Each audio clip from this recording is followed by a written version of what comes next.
জয় গুরু বন্দে পুরুষোত্তমম।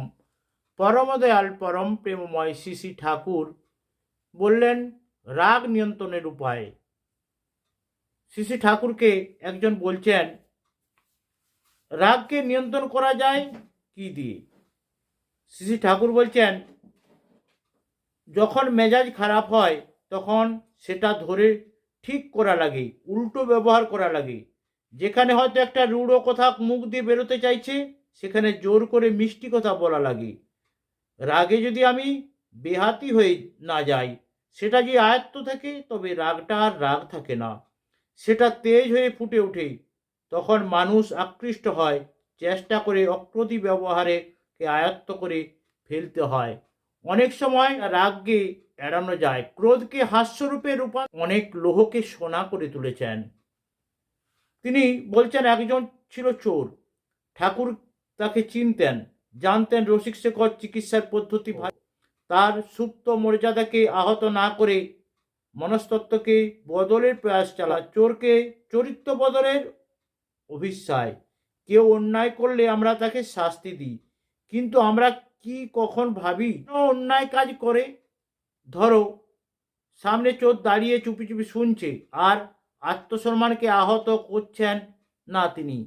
এমন মানুষ তো বলতে পারেন একজন চুরি করলে আমার ধরে জেলে দিই, কিন্তু যে যাতে চুরি না করে অন্য কোনোভাবে রোজগার করে সংসার চালাতে পারে সেই ব্যবস্থা করে দিই কি? তার হয়তো যোগ্যতা নেই, কিন্তু অযোগ্য মানুষের তো পেটে খিদে আছে, তার বালবাচ্চাও তো খেতে না পেয়ে কাঁদে, তাদেরও তো খেয়ে পড়ে বেঁচে থাকতে স্বাদ হয়। জীবন ধারণে এই ধারণের মধ্যে কি অপরাধ আছে বলো? এখন এই বাঁচার তাগিদে সে চুরি করতে বাধ্য হয়, তাকে তার দোষটা কি? আমরা কি তার যোগ্যতা বাড়িয়ে তোলার ব্যবস্থা করি, না তার বাল বাচ্চা না খেয়ে থাকলে দুটো খেতে দিই?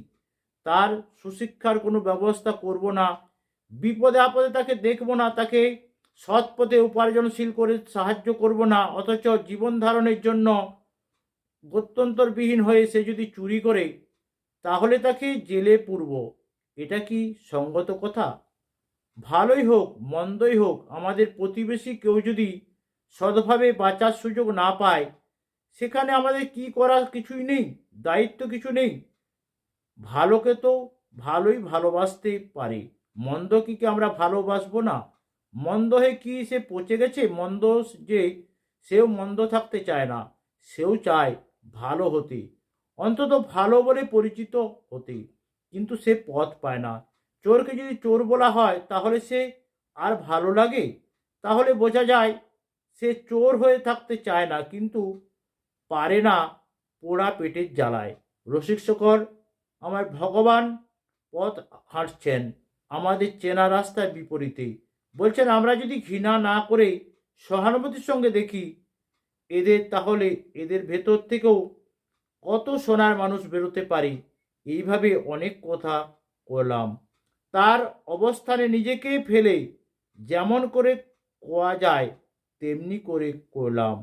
ওদিন রাত্রি 11টা-12টার সময় চুপি চুপি এসে আমাকে কয়, বাবু আজ যা কোহেন, চুরি কেউ ইচ্ছে করে করে না, পথ পায় না, তাই পেটের জ্বালায় চুরি করে। এই থেকে লোকটা আমার সঙ্গে ভিড়ে পড়ল।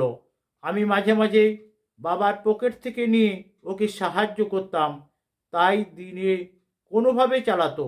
রাত হলেই ওই চুরি করার প্রবৃত্তি আসতো, তখন আমার কাছে এসে বসে গল্প করে সারা রাত কাটিয়ে দিত।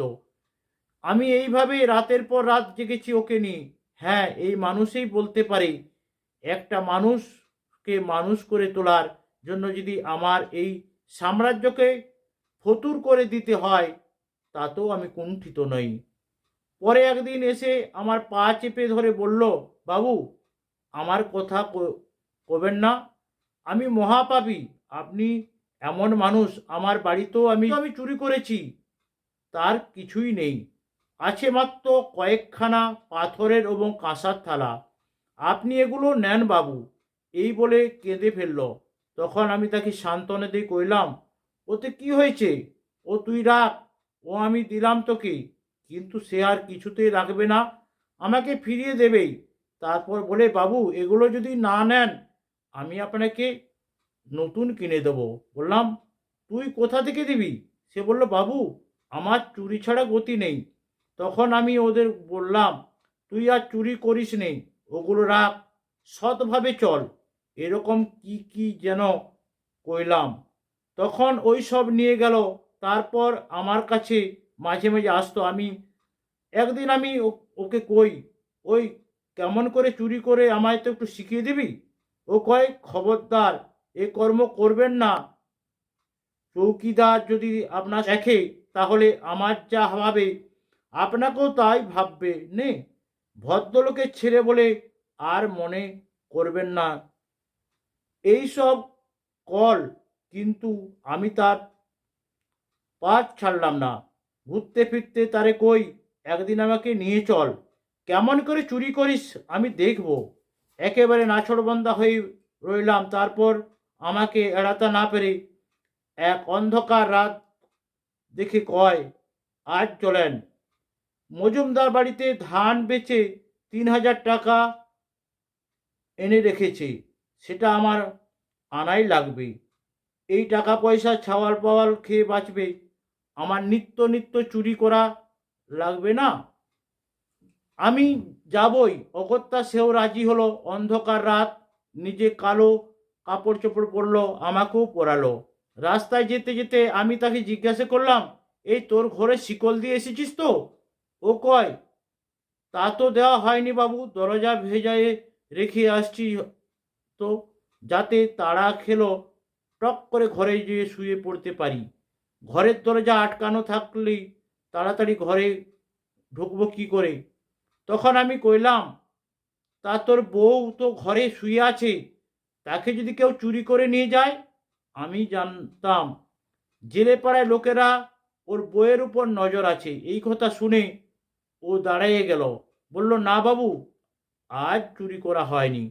আমি যত বলি, আজ তোর সঙ্গে বেরিয়েছি চুরি করা দেখবো চল, ও তত কয়, না বাবু, আজ আর হবি না, আজ চুরি করতে গেলে ধরা পড়ে যাব।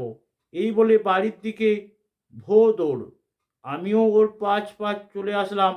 এর থেকে বোঝা যায় চুরি যে করে সেও নিজের ক্ষতি চায় না। এরপর থেকে ওই লোক আর কোনোদিনই চুরি করেনি। আশ্রমে অনেক লোক আসতো, ও 1,000-1,500 টাকা নিয়ে নাড়াচাড়া করেছে, কিন্তু চুরি আর করেনি। চোর চৌর্যবৃত্তি থেকে ফিরে এলো, স্বয়ং পুরুষোত্তম চোরের পিছন পিছন ঘুরছেন। এমন কাণ্ড দেখে হাসি পাওয়ারই কথা, কিন্তু তার আসল উদ্দেশ্য ওই ঘৃণিত ব্যক্তিটির চরিত্র সংশোধন। শ্রী ঠাকুর তাকে চরিত্র সংশোধন করলেন। সকলকে জয় গুরু, বন্দে পুরুষোত্তম।